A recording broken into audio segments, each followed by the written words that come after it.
खुफिया एजेंसियों की एक रिपोर्ट ने एक बहुत बड़ा और चौंकाने वाला दावा किया है। दावा यह है कि पाकिस्तान एक बड़ी साजिश रच रहा था और उसके निशाने पर था भारत का एक बहुत ही मशहूर मंदिर। तो चलिए आज इसी साजिश की एक एक परत को खोलकर देखते हैं। पर यहाँ सबसे बड़ा सवाल जो दिमाग में आता है वो ये है कि भाई अयोध्या, काशी या मथुरा जैसे इतने हाई प्रोफाइल मंदिर हैं, उनको छोड़कर पाकिस्तान की नज़र आखिर राजस्थान के सीकर में खाटू श्याम मंदिर पर ही क्यों टिकी थी। इसी सवाल का जवाब आज हम ढूंढने की कोशिश करेंगे। तो चलिए थोड़ा और गहराई में चलते हैं। देखिए, सूत्रों का कहना है कि खुफिया एजेंसियों ने भारत के खिलाफ एक पाकिस्तानी प्लान का पर्दाफाश किया है, और वो इसे कोई मामूली साजिश नहीं बल्कि एक नया चैप्टर बता रहे हैं। तो ये प्लान था क्या? रिपोर्ट के हिसाब से ये एक 2 पॉइंट आतंकी प्लान था। मतलब निशाना एक नहीं बल्कि दो थे। पहला, भारतीय मिलिट्री बेस की जासूसी करना, और दूसरा, मंदिरों के बारे में एक एक जानकारी जुटाना। मतलब साफ है, ये एक दो तरफा हमले की तैयारी थी। अब सवाल ये उठता है कि ये सब पता कैसे चला। तो हुआ यूं कि गाजियाबाद और हापुड़ में एक जासूसी नेटवर्क पकड़ा गया जो कथित तौर पर पाकिस्तान के लिए काम कर रहा था, और बस यहीं से इस पूरी कहानी के तार खुलने शुरू हो गए। जब जांच एजेंसियों ने एक्शन लिया तो कई लोग गिरफ्तार में आए। रिपोर्ट बताती है कि इस पूरे नेटवर्क की हेड थी सायरम, जिसका दूसरा नाम महक भी है, और वो सीधे पाकिस्तानी हैंडलर्स के कांटेक्ट में थी।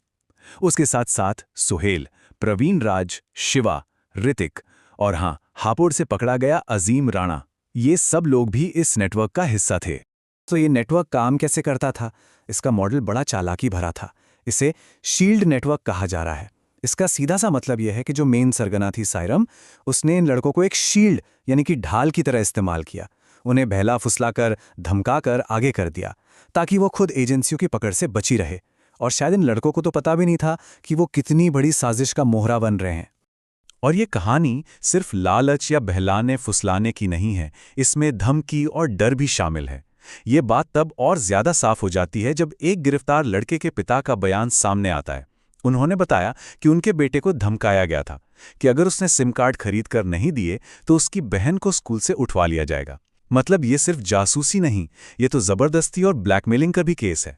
तो चलिए अब घूम फिरकर अपने सबसे बड़े सवाल पर वापस आते हैं। सवाल वही है कि आखिर अयोध्या, काशी और मथुरा जैसे इतने सेंसिटिव मंदिरों को छोड़कर टारगेट के तौर पर खाटू श्याम मंदिर को ही क्यों चुना गया? क्या वजह थी इसके पीछे? इसकी एक वजह शायद इस नंबर में छुपी है। स्क्रीन पर देखिए, 30 लाख। जी हाँ, करीब 30 लाख लोग, ये वो तादाद है जो सिर्फ एक मेले, फाल्गुन लक्खी मेले के दौरान खाटू श्याम मंदिर में इकट्ठा होती है। अब सोचिए, इतनी बड़ी भीड़ किसी भी साजिश को अंजाम देने वालों के लिए कितना बड़ा और आसान निशाना हो सकती है। इसको ऐसे समझते हैं, देखिए, अयोध्या हो, काशी हो या मथुरा, वहाँ की सुरक्षा व्यवस्था किसी किले से कम नहीं है ना? और वहाँ भीड़ भी काफ़ी हद तक कंट्रोल में रहती है। लेकिन इसके ठीक उलट खाटू श्याम मंदिर में, खासकर मेलों के टाइम पर, भीड़ का सैलाब उमड़ता है और सुरक्षा भी उतनी कड़ी नहीं होती। रिपोर्ट्स यही कहती हैं कि शायद इसी वजह से इसे एक सॉफ्ट टारगेट माना गया।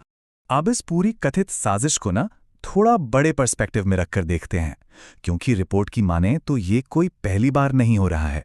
भारत में धार्मिक जगहों को निशाना बनाने का एक पुराना और दुखद पैटर्न रहा है। जरा इस टाइमलाइन पर नजर डालिए। साल 2002 जम्मू के रघुनाथ मंदिर पर एक नहीं, 2 बार हमला हुआ।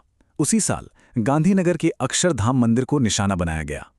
फिर 2005 में अयोध्या में हमला हुआ, और 2006 में वाराणसी के संकट मोचन मंदिर में धमाके हुए। ये एक बहुत ही परेशान करने वाला पैटर्न है।